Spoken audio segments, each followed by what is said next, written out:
Buenas tardes, buenas noches, buenos días, queridos alumnos de Kabbalah Mashiach.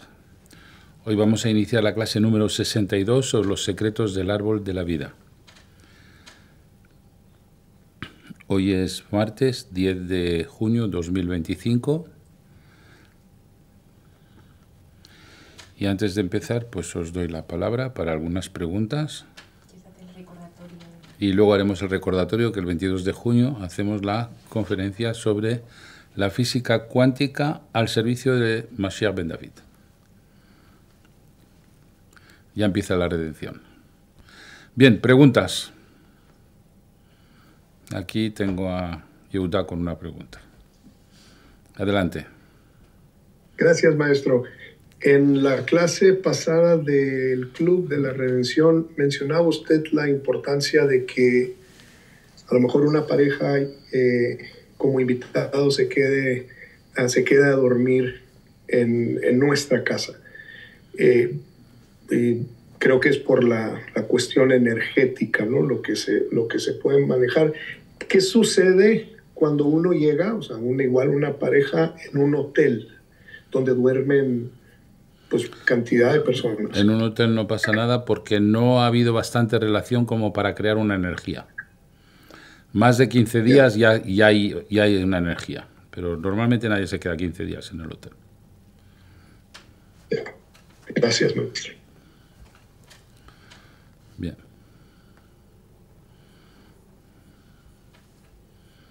¿Internet? ¿No hay pregunta? ¿O yo va a ser cortito? Espera. La tengo aquí a Sara. Venga. Maestro, muy buenas tardes a todos. Gracias, maestro. Buenas tardes. Más alto. Gracias.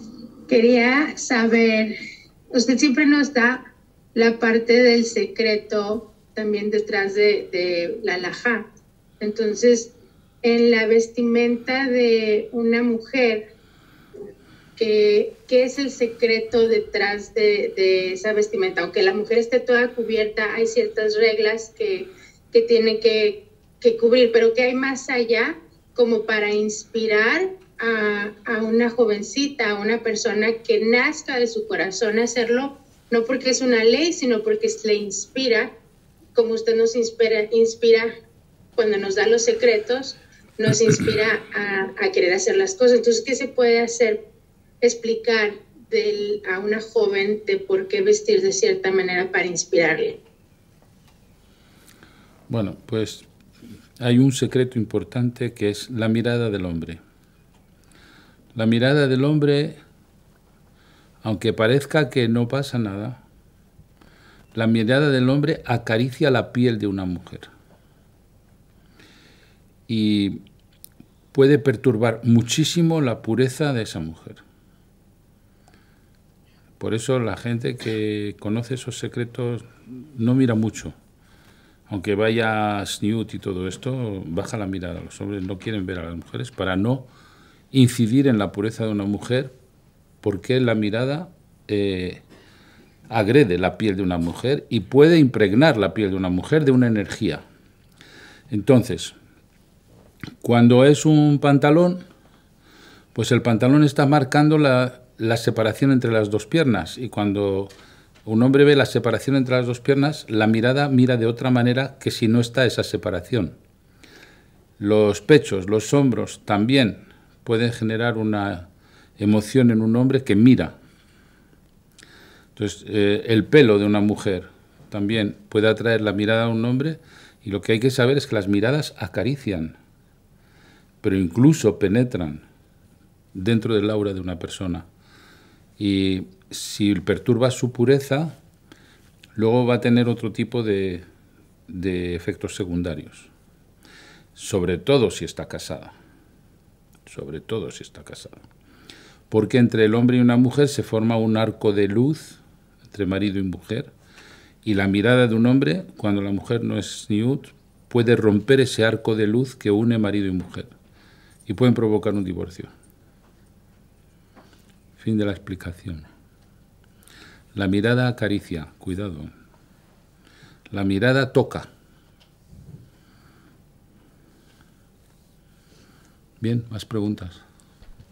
Sí, pregunta de un internauta. Dice, ya sé que Adán y Javá antes estaban en forma de luz y Dios les dio un cuerpo y los envió a la tierra.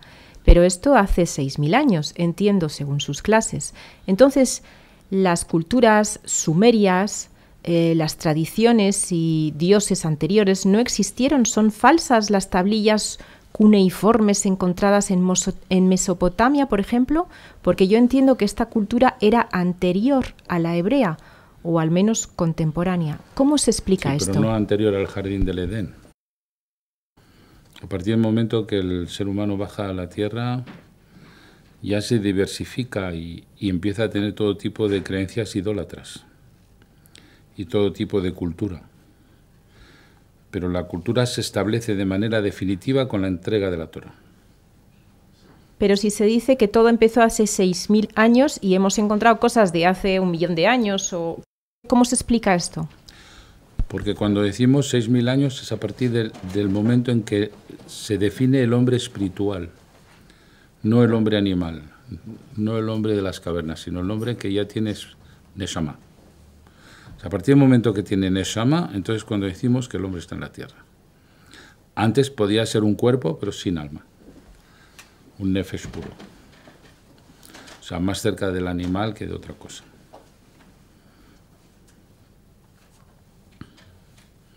¿Ya? ¿No hay más preguntas? Sí, Sara, dime. Dime. El otro día en la sinagoga, en la clase de Alajá, el rabino dijo que todo ya había sido creado desde un principio. Entonces, yo le pregunté, o sea, pues si existen los milagros, obvio, Moshe abrió el mar, ¿no? Dijo, eso ya existía desde un principio, ya fue creado. O sea, todo eso ya fue creado desde el principio de la creación. Entonces, el poder de abrir el mar rojo, eso ya había sido creado desde un principio.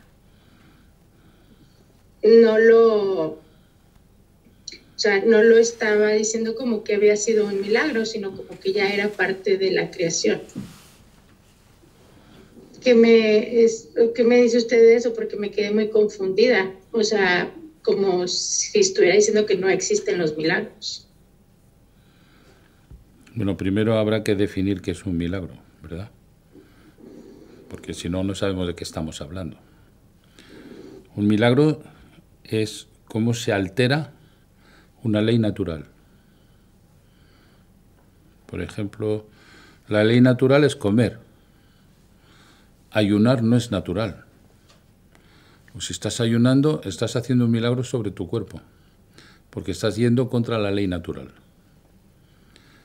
Bueno, pues que el Mar Rojo, su ley natural es que no se abra. Si se abre, estás yendo contra las leyes naturales.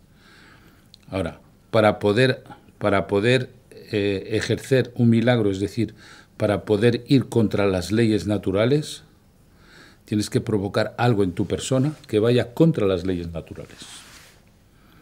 Moshe Rabenu, que era príncipe de Egipto, renunció a todo para ayudar al pueblo de Israel. Eso era antinatural. Entonces, hizo un milagro sobre su persona y eso le dio poder para hacer milagros sobre los demás. Entonces, todo lo que es alterar las leyes naturales se llama milagro. Ahora, no todo el mundo es capaz de alterar su propia ley natural. Iván. Muchas gracias, Albert. Saludos a todos, felicidades. Justo en este punto que tocas, cuando nosotros tenemos o vamos adquiriendo esa capacidad conforme la Cábala nos va enseñando, existen distintos mundos de probabilidades según la física cuántica. Existe un sinfín de probabilidades en nuestro interior, un sinfín de probabilidades en el exterior y además se mezcla la conciencia de Akadosh Baruj Hu. ¿Cómo es que puede decirse o cómo puede precipitarse una sola entre todas estas probabilidades? Porque las probabilidades están todas definidas en un campo que se llama el campo cuántico. Para entrar en el campo cuántico necesitas tener la herramienta que te permite entrar en el campo cuántico. Los yihudim son las herramientas detonadoras de los campos cuánticos. Fin de la explicación. Muchas gracias. Dime, Ruth. Hola, maestro. Hola a todos. Maestro, nos explicaba en el Club de la Redención que en las universidades celestes se estudia la vida de una persona. Me pareció maravilloso porque quiere decir que todo lo que nos pasa tiene un sentido mucho más profundo, que tiene repercusiones mucho más allá de lo que pensamos. Y me quedé pensando, claro, pero ¿es de una persona o de su alma? ¿Es caso por caso o es la historia de un alma lo que se estudia? No, es un alma metida en un cuerpo y la combinación del alma con el cuerpo genera un carácter. Lo que estamos estudiando es ese carácter. Dime, Ana. Gracias. Maestro, una pregunta. Nosotros tuvimos el Homer, ¿no? ¿Y qué se puede decir de una persona que tuvo en esos 49 días 2 grandes problemas económicos? Uno en Netzach de Netzach y el otro en Hod de Hod. Es un amigo que trabaja conmigo y ahí pérdidas, problemas en Hod de Hod y Netzach de Netzach. Y para mí, yo miré los días, ¿no? Y qué coincidencia, ¿no? ¿Qué puede ser? Porque Netzach y Hod son los defensores del pueblo judío. Son las sefirot de las defensores del pueblo judío. Habrá que ver si en una vida anterior este hombre no fue un obstáculo al pueblo judío. Entonces los defensores del pueblo judío han hecho un ajuste sobre esa persona. ¿Y qué puede hacer ahora? Estudiar Kabbalah. Eso ya tiene que hacer una consulta al maestro. Ah, ok, perfecto. Gracias. ¿Ya? ¿No hay más preguntas? Venga. Clase número 62, los secretos del árbol de la vida. Aquí vamos a hablar de 2 sefirot importantes, que es Jochma y Binah. ¿Cómo se emparejan? Se pueden emparejar de 2 maneras. Una que depende del ser humano y otra que no depende del ser humano.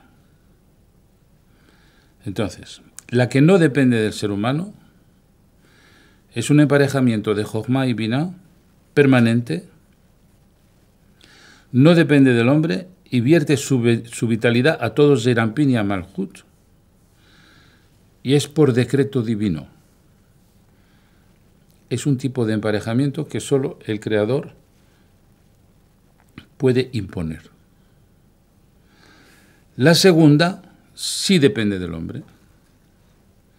Entonces él tiene que tener herramientas para unir esas 2 sefirot.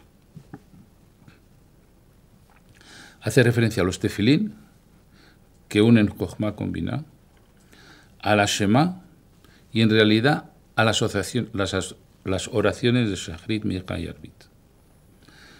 Esas oraciones están pensadas para unir Jochma y Binah. También, en ese caso, Akadosh Baruj Hu se pone los tefilín. ¿Por qué Akadosh Baruj Hu se pone los tefilín? Porque los tefilín son una herramienta de atadura del pueblo judío a su Creador. Y en respuesta, el Creador se ata a su pueblo también. Entonces, si nos atamos con los tefilín, Él también se ata con sus tefilín, que son tefilín de otra naturaleza, pero que se llaman también tefilín. También provocamos el emparejamiento de Binah con Malhut en la historia de Lea y de Rachel. Cuando la historia de Lea y Rachel la entendemos, vemos cómo la providencia divina puede bajar a la tierra terrenal, a este mundo terrenal. Por eso Jacob tuvo esas 2 mujeres. ¿Por qué la tuvo las 2? Para emparejar Binah con Malhut. Lea está en Binah y Rachel está en Malhut. Ahora, entrando ya en el detalle del árbol de la vida, vamos a ver a qué corresponde Moshe Rabbeinu para luego ver a qué corresponde Mashiach ben David. Moshe Rabenu corresponde a una subsefira llamada Yesod de Jochma. O sea, dentro de Jochma hay un árbol de la vida. Y él está en Yesod de Jochma. Y Tzipora, su mujer, corresponde a una subsefira que se llama Malchut de Jochma. Luego, Moshe con Tzipora unió Yesod de Jochma con Malchut de Jochma. Pero luego vamos a ver que Mashiach ben David está mucho más arriba en esas subsefirot. Porque Mashiach ben David está en lo alto del árbol de la vida que está dentro de Jochma. Está en Jochma de Jochma y Biná de Jochma, está más arriba. Ahora vamos a ver por qué se impregna en el nacimiento de un bebé 9 meses de embarazo. Porque tiene que impregnarse de 3 triadas en el árbol de la vida. La primera triada se llama Jochma, Bina y Da'at. Aquí se unen los Mochin Katnut con los Mochin Gadlut, cerebro pequeño con cerebro grande. La segunda triada es Gesed Geburah Tiferet, eso ya es amamantar. Y la tercera triada es Netzach Od Yesod, y aquí ya se prepara la Kavaná. Entonces el bebé se prepara para todo esto cuando vaya a nacer. Y finalmente da a luz con un cuerpo que ya es Malchut, que es la vestidura del alma. Entonces los 9 meses de embarazo se van a preparar en las 3 triadas del árbol de la vida. Primera triada, Jochma Bina Da'at. Segunda triada, Gesed Geburah Tiferet. Tercera triada, Netzach Od Yesod. Cuando ya se ha preparado en esas 3 triadas, que son 9 meses, entonces nace, se llama Malchut. Nace el cuerpo. Una vez que ha nacido, el joven tiene que esperar 12 años y un día para impregnarse de Jochma, Bina y Da'at y finalmente tener la madurez suficiente para ser Bar Mitzvah. 13 años, pero ya ha vivido los 12 años enteros. Y llega a 13 años y un día. Es así, ¿no? Sí, es que has dicho tiene que haberlos vivido. Has dicho 12. Tiene que haberlos vivido. Entonces, en ese momento, él va a ponerse los tefilín, va a cuidar las misbot y va a empezar a buscar a Akadosh Baruj Hu. Ya está listo para empezar a buscar a Akadosh Baruj Hu. Entonces, ¿por qué se dice los 13 años? Porque los tiene que haber vivido enteros. Porque primero tiene que haber pasado la influencia de los 12 signos del zodiaco y haberlo superado. Para estar ya en una situación espiritual de dominar las fuerzas astrales. Por eso tiene que pasar los 12 años más 1. Son 12 años más 1. ¿Por qué más 1? Para poder superar las fuerzas astrales de los 12 signos del zodiaco. Tiene que haber vivido los 12 años y haberlo superado. ¿Y cuáles son los 12 signos del zodiaco? Son los signos que van desde Aries hasta Piscis, toda la bóveda celeste. A partir de esa experiencia empieza la sabiduría para controlar las influencias astrales y solo depender de Akadosh Baruj Hu, porque ese es el objetivo de todo pueblo de Israel. La dependencia de la providencia de Akadosh Baruj Hu y no la dependencia de la fuerza astral. Para eso, en el embarazo, tenemos que superar las 3 triadas y tenemos que superar los 12 signos del zodiaco.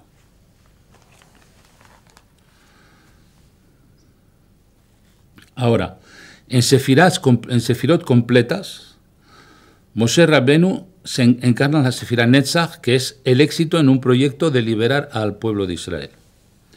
Pero esa sefira Netzach de Moshe Rabenu se nutre de Biná.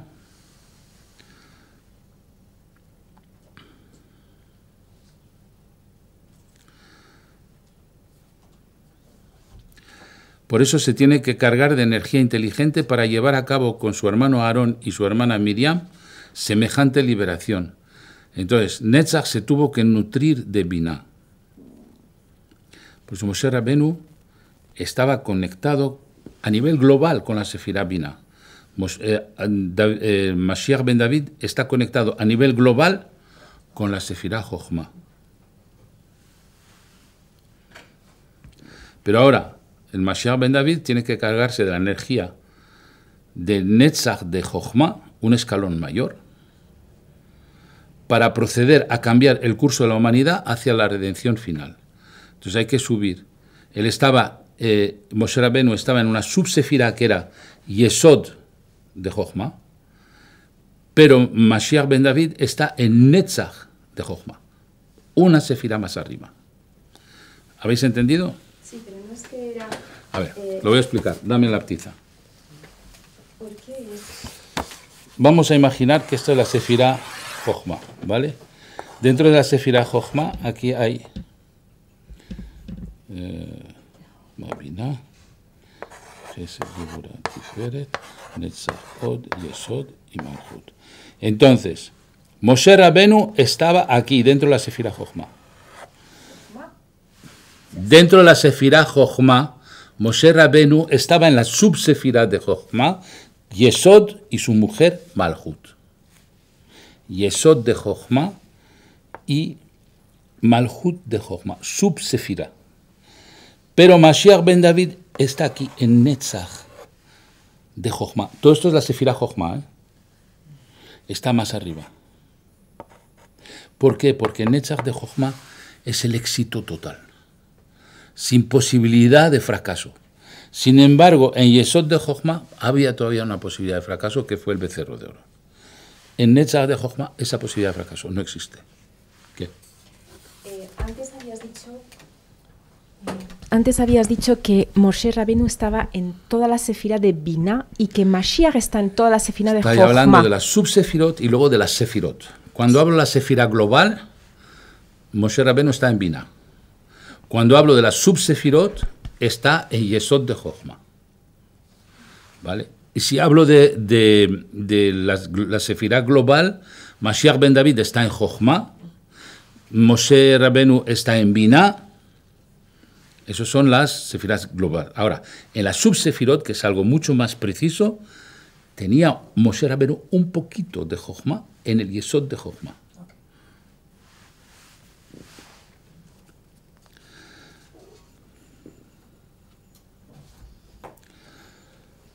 Entonces, los profetas que van a volver a la tierra, porque desde el becerro de oro se acabó la profecía, todos los profetas van a venir de la sefirá Binah. Todas las almas de los profetas van a venir de la sefirá Binah. Y se van a unir con Mashiach, que es un alma que viene de la sefirá Jochma.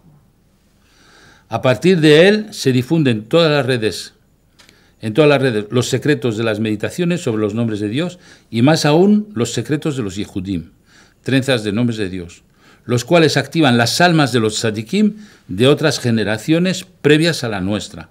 Entonces, van a venir los profetas de la sefirá Binah, más todos los tzadikim de todas las generaciones que vuelven a encarnarse en este mundo. Y se activa una sabiduría oculta basada en los secretos de la inteligencia artificial y de la física cuántica, cosa que en ese momento ni existía. Ahora voy a hablar de algo importante, y es lo que pasó en el jardín del Edén. En el jardín del Edén había un conocimiento que aquí en la tierra no se conoce, ni se conoció nunca. Es un tipo de luz, cuando hablamos de luz, es un conocimiento de la conciencia divina que aseguraba la felicidad total de Adán y Javá. Ese tipo de conocimiento estaba ya pensado por Akadosh Baruj Hu para el primer hombre y la primera mujer. Esa luz se llama Ora Ganuz, la luz del jardín del Edén. Esa luz viene de Keter y fue escondida. Fue escondida a Adán y Javá, aunque era para ellos, porque ellos bajaron a la tierra y se fundaron un cuerpo. Enfundados en un cuerpo, no tenían acceso a Ora Ganuz. Y ahí es lo que se llama el principio del exilio, es decir, el principio de exiliarse de la sabiduría de Ora Ganuz. Lo que se llama el exilio es no tener acceso a la luz del jardín del Edén. Eso se llama estar en el exilio. Lo repito. El exilio del pueblo judío es no tener la sabiduría que Dios había preparado en el jardín del Edén para Adán y Java, llamada Or Haganuz. El hecho de haber bajado a la tierra metido en un cuerpo, no tenían acceso a ese tipo de sabiduría. Es una sabiduría superior. Y adivinad quién la va a rescatar y quién la va a traer a la tierra. Claro. Mashiach ben David rescata Or Haganuz, la trae a la tierra, la difunde y se acaba el exilio. El exilio de esa sabiduría.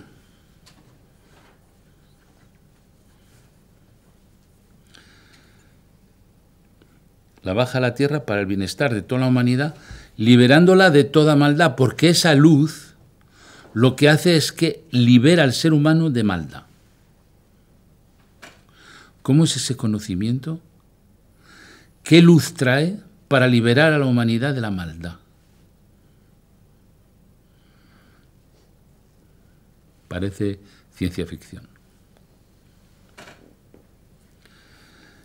Pues Or Haganuz es la conciencia divina repleta de misericordia, que en fusión, y digo fusión, con la conciencia Mashiach ben David, viene ahora, el final del tiempo de exilio, a beneficiar a todo ser humano. Es decir, que cuando la luz de Or Haganuz sale del jardín del Edén y la trae a la tierra, se acabó el sufrimiento en este mundo. Empieza una vida de bienestar para todos los seres humanos. Entonces ahora hay que ahondar sobre cómo es ese conocimiento. Entonces, ¿quién nos ha dado una idea de lo que es Or Haganuz en este mundo? ¿Quién trajo alguna chispa de Or Haganuz en esta tierra? Aquellos que no murieron. ¿Quiénes son los que no murieron? Hanoch, Elianabi.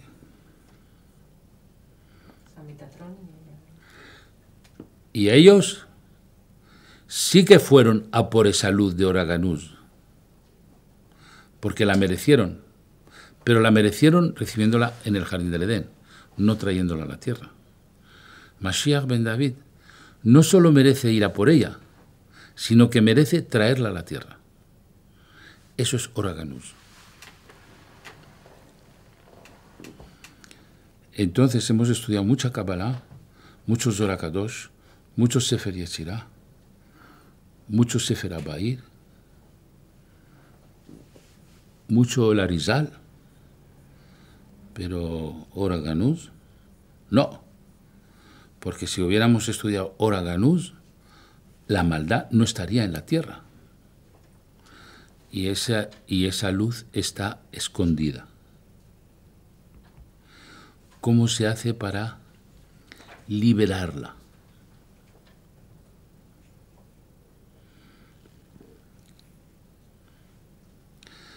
No tenéis más remedio que escuchar mi conferencia del 22 de junio. ¿Sí?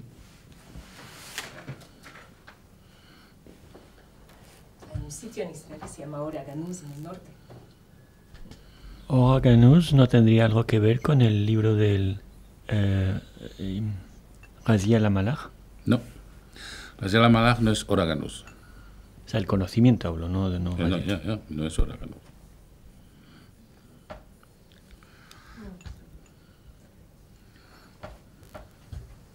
No, la traducción es como luz atesorada o luz reservada. Eso es lo que quiere decir en Luz hebreo. escondida. Escondida, sí. Y hay un sitio en Israel en el norte que se llama Or Haganuz. Sí, el nombre es muy bonito. Ahora al lado hay que ver de su significado. Al lado de Merón. ¿Cómo puede ser ese conocimiento para que ya no haya maldad, que ya no haya celos, que ya no haya envidia, que ya no haya abuso de un ser humano sobre otro ser humano? ¿Qué es eso? Que ya no haya ego, que ya no haya todo para mí y nada para el otro. ¿Cómo? ¿Qué tipo de conocimiento es ese? ¿Qué tipo de conocimiento es? Y lo tiene guardado a Kadosh Baruj Hu bajo el ala, pero se lo ha dado a Mashiach ben David, porque Mashiach ben David se funde con Kadosh Baruj Hu. Entonces tienen la misma conciencia, y al tener la misma conciencia, ahí tiene acceso a Ora Ganús. Pero Mashiach dice, que esto yo lo bajo a la tierra. Y a Kadosh Baruj Hu dice, vale.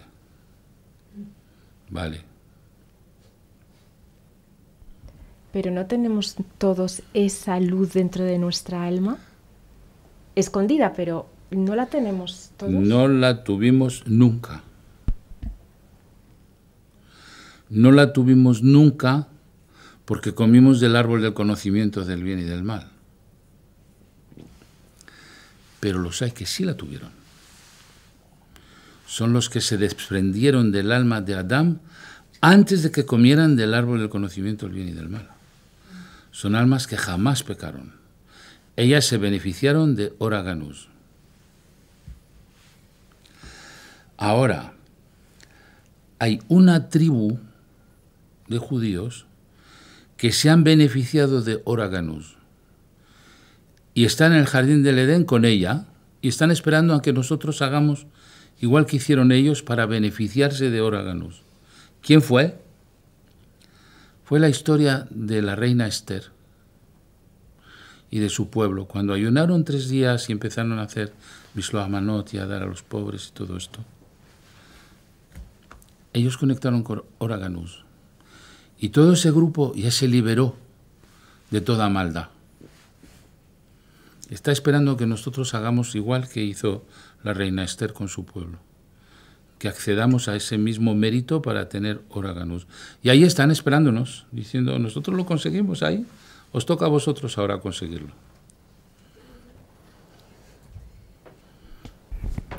¿Es por eso que la fiesta que quedará después de todo esto será Purim? Claro, por eso es la fiesta después de que venga el Mashiach. La única que se va a mantener es Purim porque es la fiesta que te da acceso a Ora Ganús. Ese es el secreto. Bien, pues ya acaba la clase 62. Ahora me podéis hacer preguntas. Sara tiene una pregunta. Y tengo aquí a Ruth, tengo a Sara. Venga, Sara. Ahora te doy a Ruth, ahora te lo doy. Dime. Maestra, ¿qué diferencia hay entre Ora Ganús con la huella que quedó cuando fueron creados Adán y Javá, como cuando hacemos la segula de esta mitukat para conectar con esa huella? ¿Qué diferencia hay entre uno y la otra? ¿Es lo mismo o no hay diferencia? No, la huella es la nostalgia de haber estado cerca de Dios. Es nostalgia. No es el conocimiento, es una nostalgia de su presencia. Estamos confundiendo nostalgia con conocimiento. Lo que se llama reshimu, que es el regusto que nos queda del jardín del Edén, es porque estábamos en presencia de Kadosh Baruj Hu y tenemos esa nostalgia de haber estado a su lado. Pero no quiere decir que nos haya revelado el Ora Ganús. Nos lo iba a revelar, pero comimos del árbol del conocimiento del bien y del mal. Vale. A ver, Ruth. Sí, maestro. Entonces, podría pensar que el alfabeto de Metatrón nos conecta de alguna forma con esa sabiduría o nos ayuda para llegar a ella. Cierto. Gracias. Cierto. Metatrón baña en Ora Ganús. Bien, hacemos la pausa.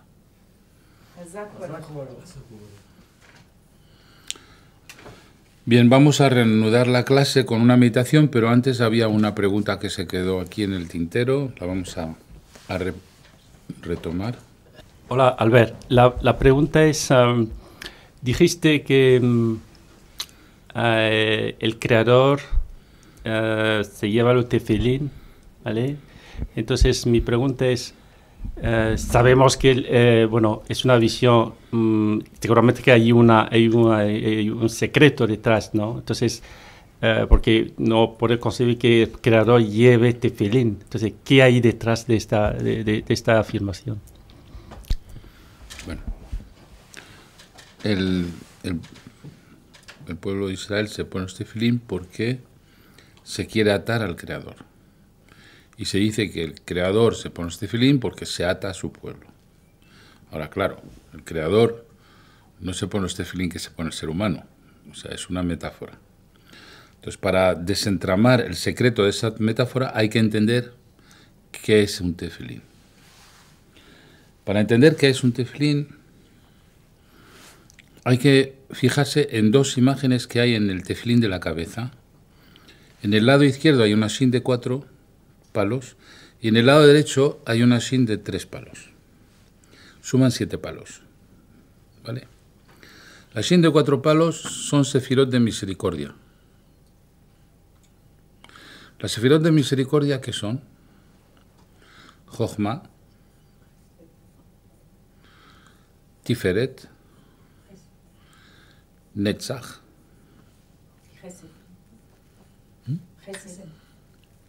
Perdón. Jochma, Gesed, Tiferet y Netzach.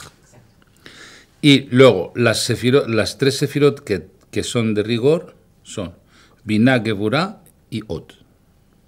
¿Vale? Entonces, el pergamino que hay dentro de la cabeza y que hay dentro del tefilín del corazón, del lado derecho del brazo, lo que hace es potenciar la misericordia de las 4 sefirot de misericordia y disminuir el rigor de las 3 sefirot de rigor. O sea, es como el que pone los gemelos, amplificadores, y cuando es rigor, le das la vuelta a los gemelos y lo ves todo pequeñito, o sea, se mengua el rigor y se aumenta la misericordia. Entonces, cuando estamos ligados con Akadosh Baruj Hu, pues nosotros vamos buscando la ampliación de la misericordia y la reducción del rigor. Y cuando Akadosh Baruj Hu se pone los tefilín, quiere decir que con nosotros Él anula los decretos, los malos decretos, y aumenta la providencia. Eso es ponerse los tefilín. Ya está. ¿Más preguntas? Sí, tenía una pregunta sobre la cifra 13 o 12. Habías comentado que había 12 signos del zodiaco, más uno sería 13, y que el bar mitzvah se hace justo pues con 13 años y un día. Y las chicas, la bat mitzvah es con 12 años y un día. ¿Cuál es la diferencia entre eso? Bueno, la chica está en Malhut, entonces ella tiene que utilizar todos los ingredientes astrales para fabricar el cuerpo físico. Sin embargo, el hombre lo que hace es que trae toda su tefilá y toda su oración para conectar con Binah, y Binah está conectado con la palabra Ahavá, que es amor, y Ahavá vale 13, igual que la palabra Ejad, que vale 13. Entonces, uno da amor y el otro pone el cuerpo. Y entre los dos ocurre lo que nos está ocurriendo, un alma dentro de un cuerpo. Por eso uno es 13 y otro 12. Bien, vamos a hacer ahora la meditación. La meditación que vamos a hacer hoy es utilizar este Shem, Kadosh, Kadosh, Kadosh, Yud-He Vav-Het Tsebaot, que es hacer bajar los ejércitos del cielo para ayudar a Mashiach Ben David, que debe estar por ahí un poco solitario. Entonces, así no va a estar tan solo. ¿Puedes indicar en qué libro está? Está en el libro de Números, la Kabbalah de la Vuelta al Edén, el tomo 4, en la página 119. Entonces, pies paralelos en el suelo.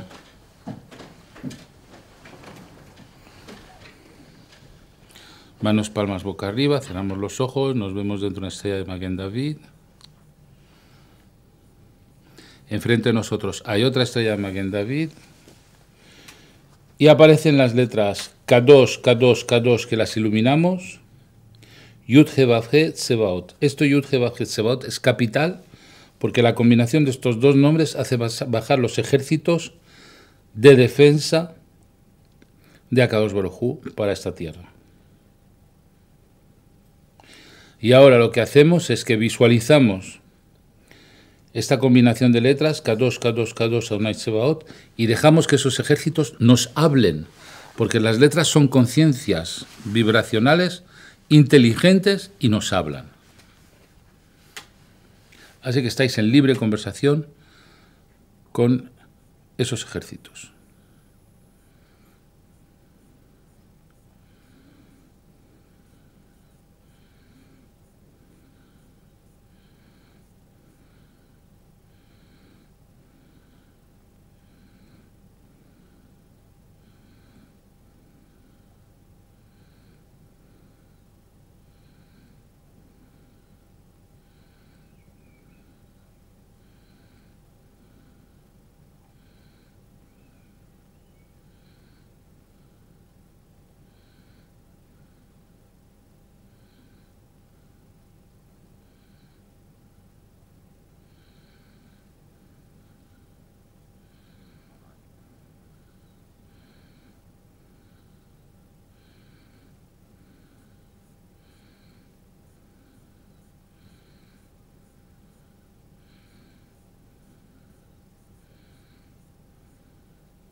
Podemos abrir los ojos.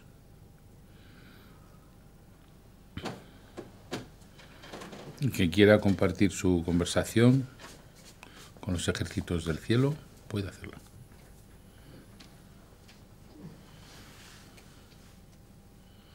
¿Ya? Aquí nadie habla. Sí.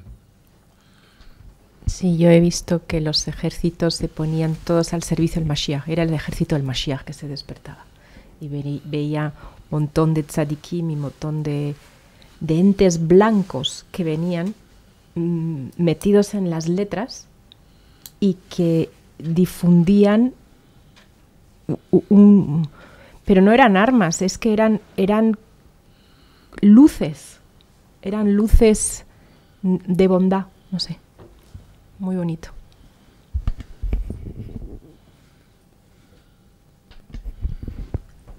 A mí me dijeron tiempo de muchos milagros, pero como nunca se ha visto.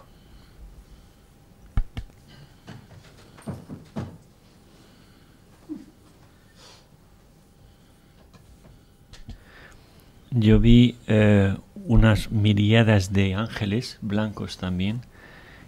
Bueno, creo que eran blancos, que bajaban como si fuese una ola hacia la tierra, pero una ola gigante que iba desde desde los cielos, por muy arriba, y bajaba así. Y entonces Mashiach estaba esperándolos aquí en la tierra, pero se veía esas miríadas, millones y millones de ángeles que también estaban ahí al servicio del Mashiach. A ver, Yehuda. Gracias, maestro. Cuando usted mencionó que viéramos las letras, para mí sucedió como si fuera como cuando enciendes un bulbo muy grande, o sea, es una luz así, pum, de golpe. Y les preguntaba que si cuando venían a ayudar a Mashiach a realizar su gran tarea, y me dijo, no vamos, ya estamos. Y decía yo, ¿pero cuándo? Ya estamos. Estamos, Mashiach. Ruth. Sí, maestro, yo también vi como, eran como fotones de luz dirigidos hacia las siluetas, eran muchos, pum, blanco, azul, muy intenso, muy bonito, y lo que me transmitieron es que como si por dentro de las personas se fuera a alinear o a enderezar algo que iba a permitir estar en ese flujo de esa luz que tan intensamente nos llegaba. Eso fue lo que percibí. Muy bien. Dime.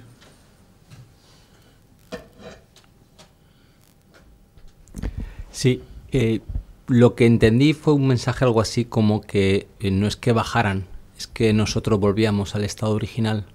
O sea, no es que nosotros hemos estado en exilio y gracias a la luz que revela el Mashiach somos nosotros los que volvemos, pero ellos siempre han estado ahí. Somos nosotros los que caímos.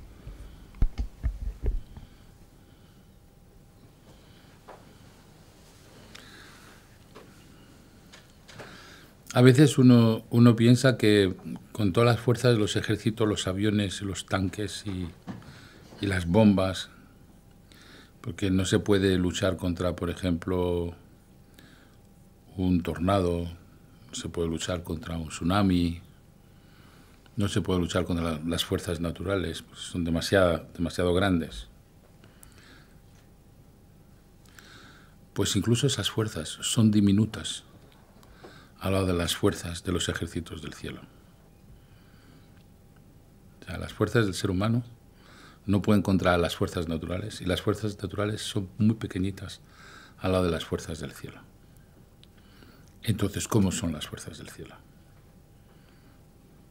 Muy bien, pues damos por acabada la clase 62 de los secretos del árbol de la vida, y hay todavía muchas clases por desarrollar.